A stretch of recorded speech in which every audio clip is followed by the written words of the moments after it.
తర్వాత జార్ఖండ్ ఉన్నాయి కదా, నెక్స్ట్ ఇయర్ కూడా ఉన్నాయి. అవి రేపొద్దున దాని మీద ఎఫెక్ట్ చూపించవా ఈ ఫలితాలు? ఎట్లా చూపెడితే ఇప్పుడు కాంగ్రెస్ పార్టీ ఓడిపోయింది మధ్యప్రదేశ్, రాజస్థాన్, ఛత్తీస్గఢ్. మరి 99 ఎందుకు వచ్చింది మొన్న? ఎట్లా పెరిగినాయి? ఏ ఎలక్షన్కి ఆ ఎలక్షనే కదా. ఇప్పుడు మొన్న అసెంబ్లీ ఎలక్షన్లో తెలంగాణలో 8 సీట్లే వచ్చినాయి బీజేపీకి, 14% ఓట్లు వచ్చినాయి. మరి ఇప్పుడు 30% ఓట్లు వచ్చినాయి, మళ్ళీ 8 పార్లమెంట్ సీట్లు వచ్చినాయి. మరి ఏం జరిగింది? జనాలు ఎక్కడ రాజకీయం అక్కడే చూస్తున్నారు.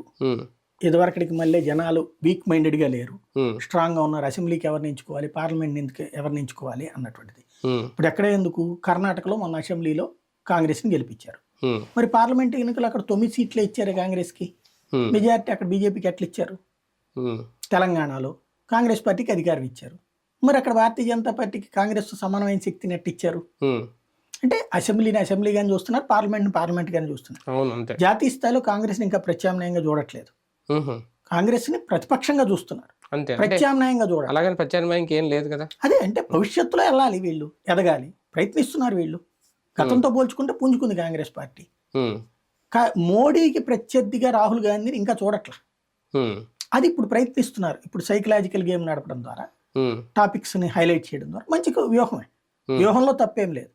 ఇప్పుడు పాజిటివ్గా మోడీతో పోల్చుకుంటే రాహుల్ గాంధీ గొప్ప